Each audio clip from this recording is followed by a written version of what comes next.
So, so I will start. Okay, so good morning. I will be interviewing Mr. Carlos Tan today. Former sprinter of Filipino origin that ran a wonderful performance back in 1956.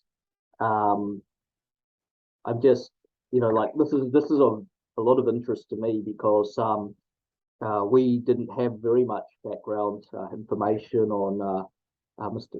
Carlos Tan, and from a statistical point of view, and talking to uh, um, a lot of higher class statisticians, it's a performance or set of performances that was intriguing to us, being that it was quite some time back that these performances were set, and they were quite outstanding when they were set. And it's always been sort of like a mystery or a puzzle to us of person behind these performances. So we're very privileged today that the person we're speaking with is still around, and we're hoping to today uncover some questions that are behind the man himself. And I have prepared a set of questions for Carlos today regarding performances. So my first question to Carlos is regarding his Filipino origins. I would like information I don't have is I would like to know where he was born, and like his Filipino heritage, how like his connection is to the Filipino side of things. You get that? Oh. Okay, wait. Let me give him a hardwired headset, and I'll that might send be him that same I've question. got one on myself because it's the Zoom age. It's always tough. All right. Yeah, so his even for question. Yeah. So his question is he's wondering. Let me take this from you. He's wondering where you were born and how do you connect to your Filipino heritage? I was born in the Philippines. I Yep. came over with my father, who was a delegate to the United Nations meeting in Flushing Meadow. I was about 13, 14 years old when I came to the States.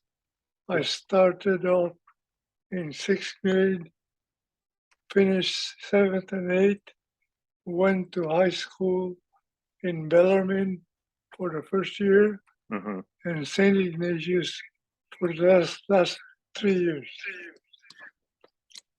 I did not start running basically until I was about 14 years old.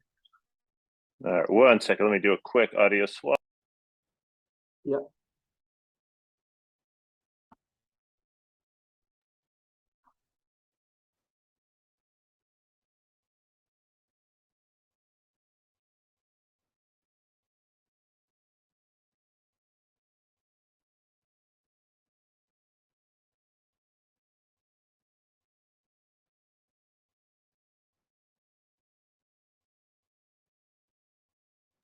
One second, just switching mics here. That sounds better. But like I did pick up everything that Carlos said that just then. That was, I mean, I could understand everything that he just said. Can I ask? I'll ask a follow-on question. So, as Carlos said, he was born in the Philippines. May I ask which part of the Philippines he was born and which part of the Philippines his family is from? Like,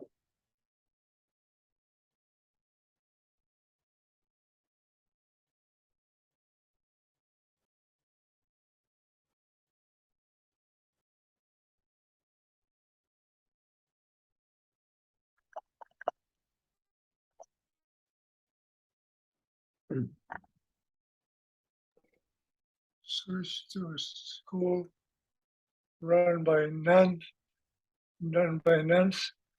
from the 6th, 7th, and 8th grade. So born in Manila, Yeah, and then you ended up actually, doing to a Catholic school, right? yes. And then that's right. you moved 13, 14. I started running in the first year of high school in Bellarmine School in San Jose, and finished in St. Ignatius in San Francisco Yep.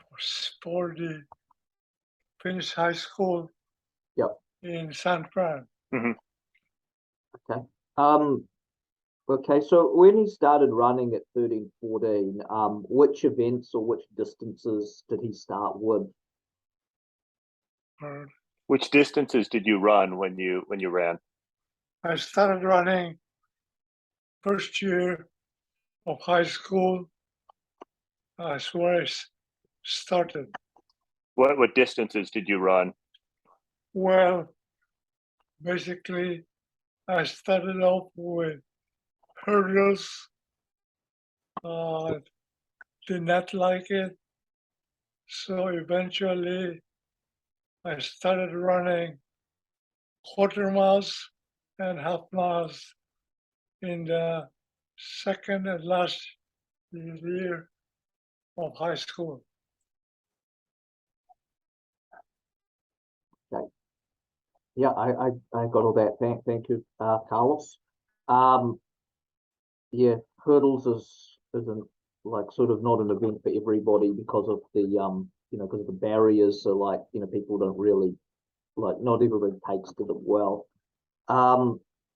Okay, so just flashing a little bit forward, in regards to the 1956 performance, I'm just reading off, and it's very nice to talk to Carlos today because this is primary information for me because every bit of information I've gathered so far in regards to the 1956 race state, I think it was state, has been from secondary sources or tertiary sources. So it's nice to actually get the true sort of picture behind a more authentic source than what I've initially got.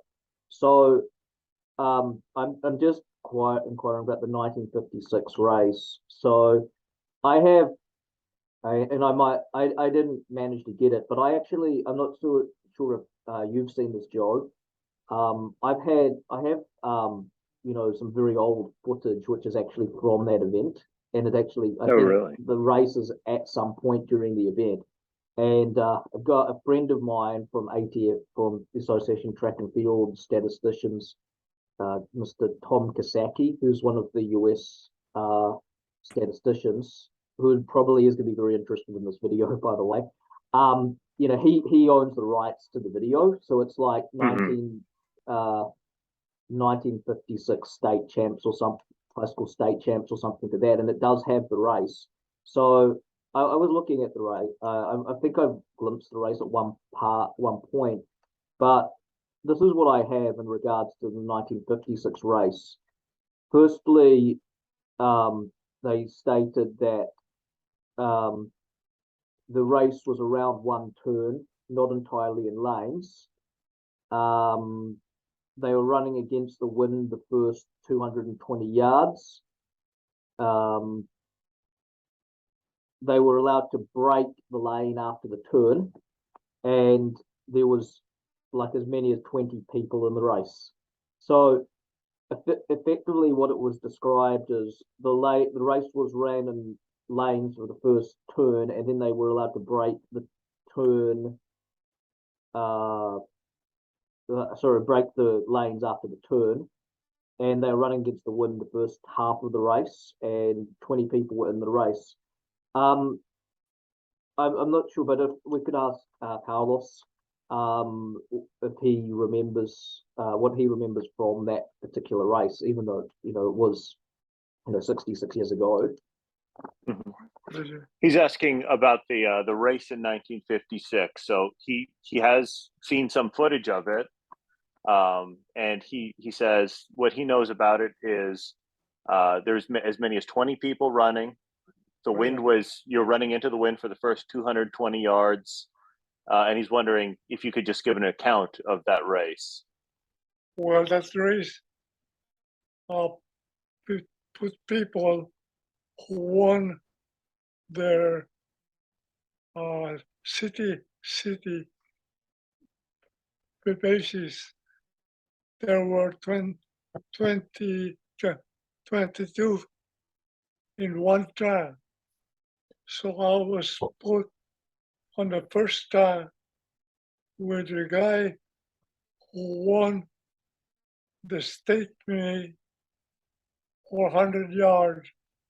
He won at 10.3 seconds. He also won the broad jump. So when I was put on the same track as he was, I asked him whether he was going to run fast or no. So he said he was going to run fast. So I decided I would just follow him. That was how it started. And as we went on to the 440 yards, I realized I could not catch him. He won at 440. He won it 46.7.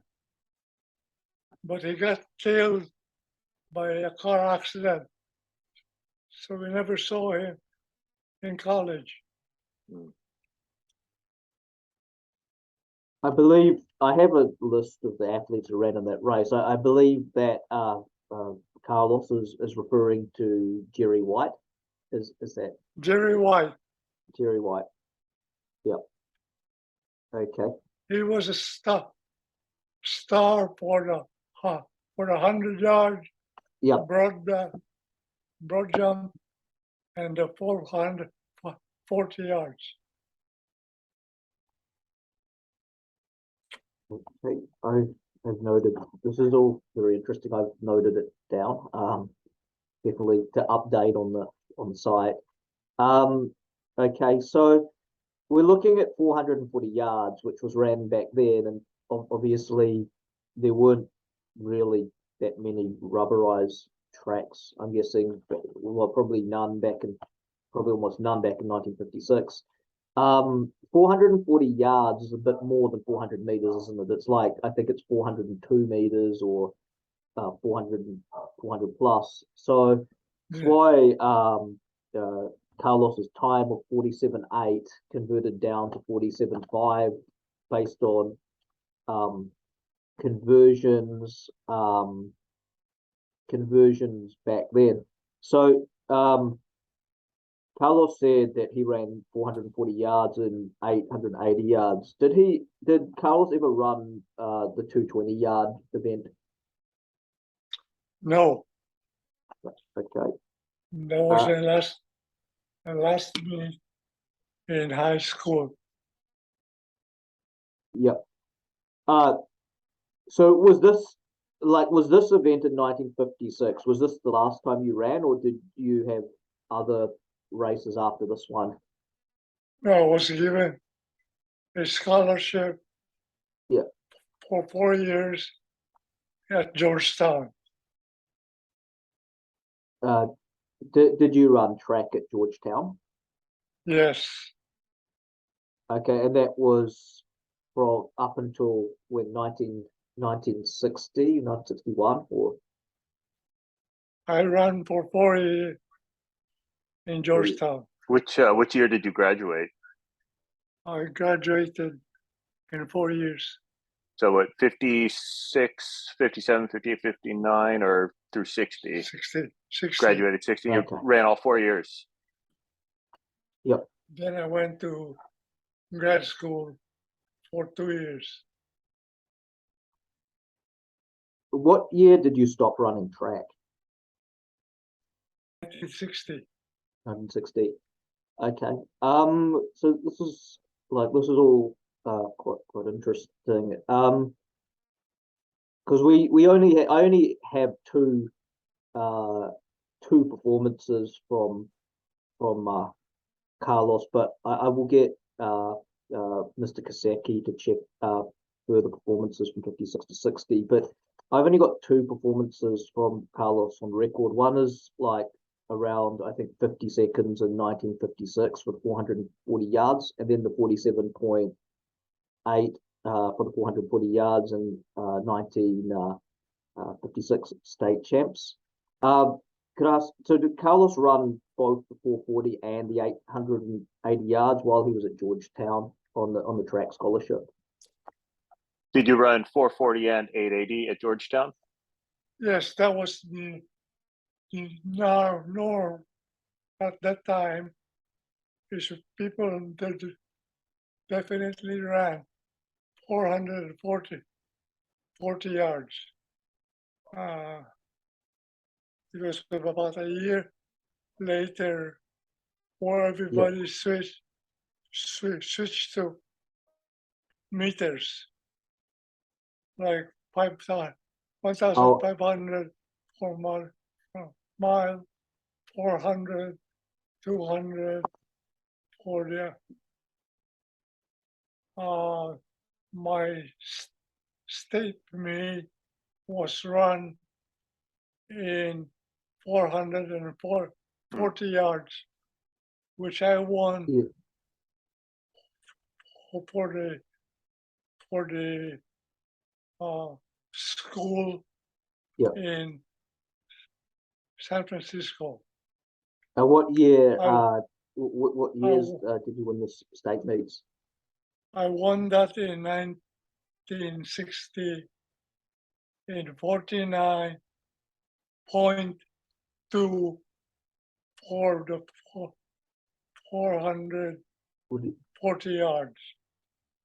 I won it maybe by something like 20 plus yards. Okay. Noted. Next question. In regards to this is going back to the Philippines in terms of times. I'm just curious as to if Carlos ever had an offer or ever, he had considered running for the Philippines at the Asian Games. Because like I look at the 1954 Asian Games results, and the winning time in the 1954 Asian Games by Milka Singh of India is 48.5, and by 1958, the 48.5 even would land top three at the Asian Games. I was just wondering if Carlos ever had the opportunity to participate in Asian Games or considered it back at that time, or what the background was behind why he did not participate in the Asian Games level. I wanted to run in the Olympic, but essentially I was already not training anymore.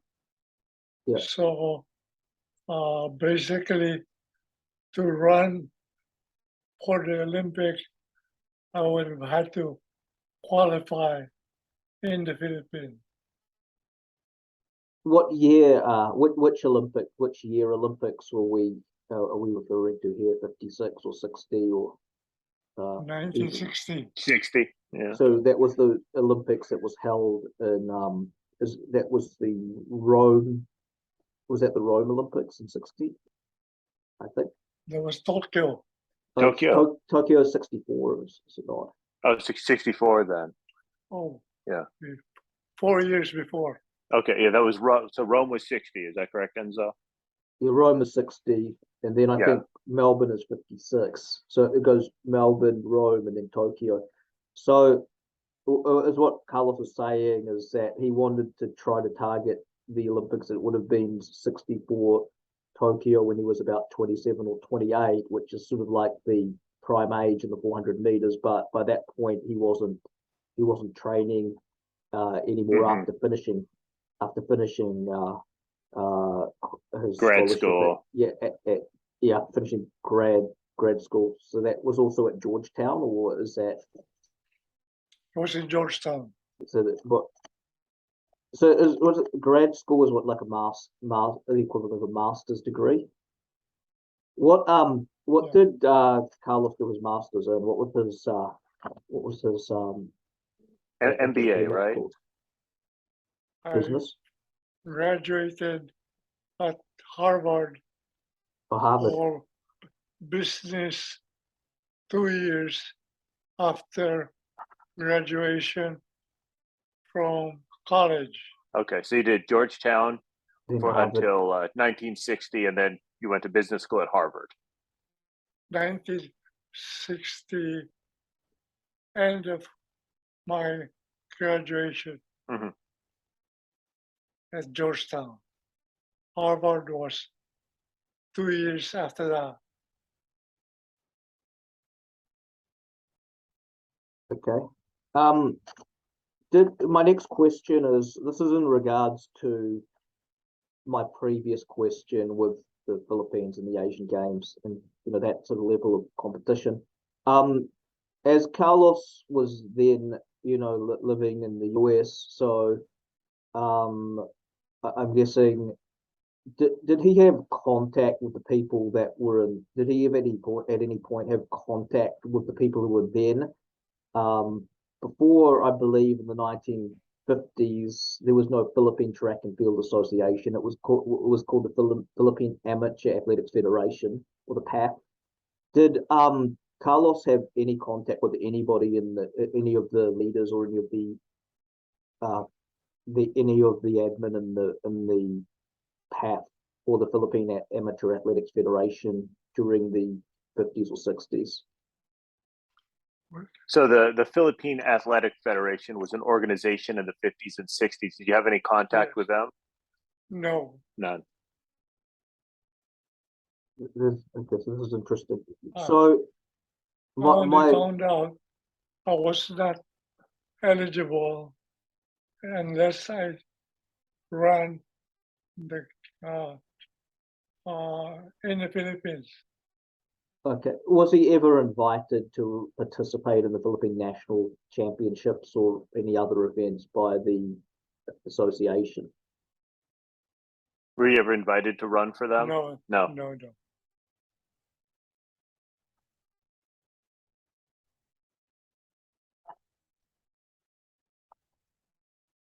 Yeah, because what in my research, according to the late Italian athletics statistician Luigi Mingioni, Carlos's performance was recognized as Philippine record in 1963, 1967, and the 1971 publications.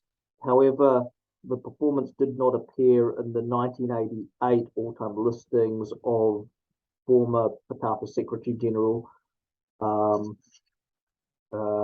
Romulo Constantino. This is why this was of interest to me, because nobody exceeded the performance of 47.5 or a 400 equivalent until the 1980s. So that was, I think, Isidro Del Prado, who ended up taking the Philippine record down to 45.57. But nobody had exceeded 47.5 until the 1980s.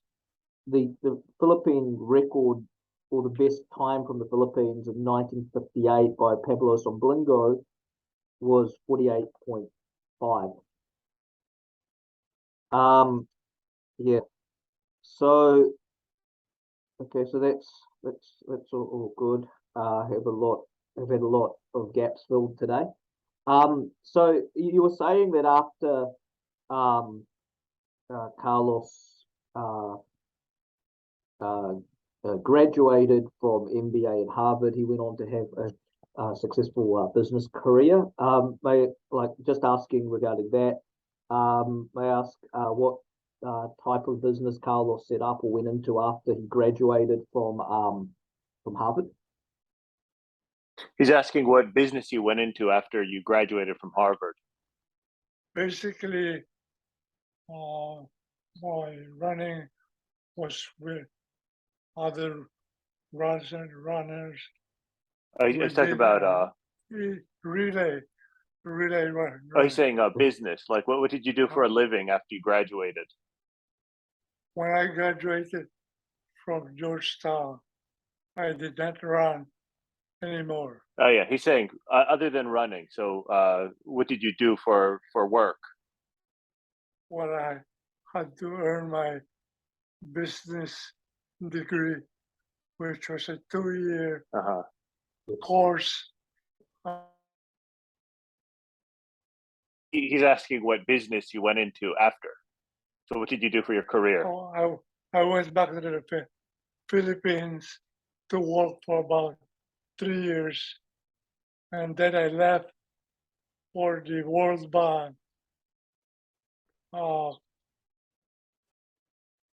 business in Washington, D.C., when I worked until I retired 2 years ago.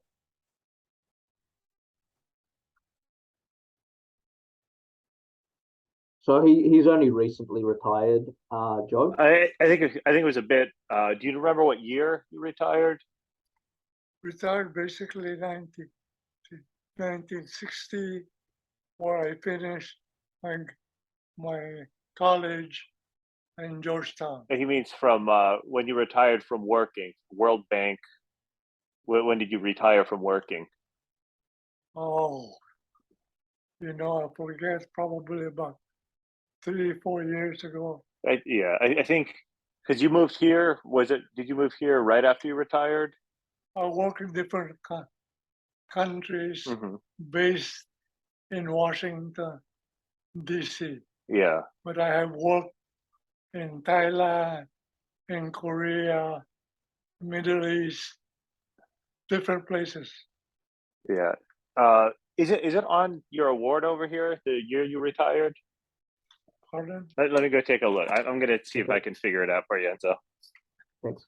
I retired basically in 1960, which is when I graduated from college in Georgetown. Yeah. And then I went straight to Harvard Business School in 1961, 1962. I think it's been about 20 years. I can't find the date. I could probably figure it out for you. Okay, it's all good. I just wanted a rough idea. No worries. Yeah. All good. I guess that's all. I have finalized all questions. I'm on the free version of Zoom, so I got like 5 minutes. Yeah, of course. Yeah. Do you guys have any questions, or like would there be anything else to discuss? Because I think that that pretty much wraps it up. Yeah. I'm wondering, like, because I found your article. I was looking up his father and his political career, and I came across your article because he has the same first name, last name. Oh, And okay. I wonder if you had any inkling that maybe, putting out this article with a big question, like, we don't know what happened with this guy, would lead to something like this, because it seems very serendipitous to me. Okay, well, sorry. Well, basically, I found out that I would have to run again to qualify for the Philippine team. Mm. Who did he find out from? Yeah, how did you find that out? One of the members of the committee for the Philippine delegation was known by my father. Does he remember who the person was? Like that might. I'm not sure if that's That was a far-reaching question, but Eugenio Lopez.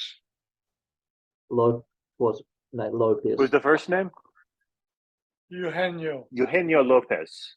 He was the owner of the Philippine Chronicle paper. Okay. I just added that I'm going to ask my friend if he knows Eugenio Lopez, because my friend is a very old journalist. He might know him from when he was quite young, like Mr. Eugenio Lopez. Going back to your question, Joe, regarding the mystery of Carlos, obviously here. I wasn't entirely sure, and no offense here or anything, I wasn't entirely sure if Carlos was actually still around. That's why, that's why I wasn't adamant if this was going to be, if I was going to get answers to this particular question. But thankfully, he's still alive and kicking. So I was able to shed more insight into the background story, because it was a very long time ago, so I wasn't entirely sure if Carlos was still around. That's why I was not adamant if I was going to be able to get an answer to this, because it wasn't just myself, but several other statisticians were sort of like had a bit of a question mark around the whole around, like, they had quite a few questions to ask regarding the 56 performance. No, I'm glad we could shed some light on it. And if you do have any other questions or clarifications or little details, I'm in contact with his kids. They're great people too. They're kind of jet setters all over the world. So we could dig up anything else you need to know, or I could pick his brain as well. Yeah. Okay. Well, thank you. We've got like a minute before because I'm using the free version of Zoom. So again, thank you, Joe, and thank you, Carlos, for your time. Thank you so much, Enzo. Go through and do a few edits on this, and then let you know the link. Great. Thank you so much. Okay. Thank everybody. Thank you. All right. You have a wonderful day. You too. Thank you. Bye-bye.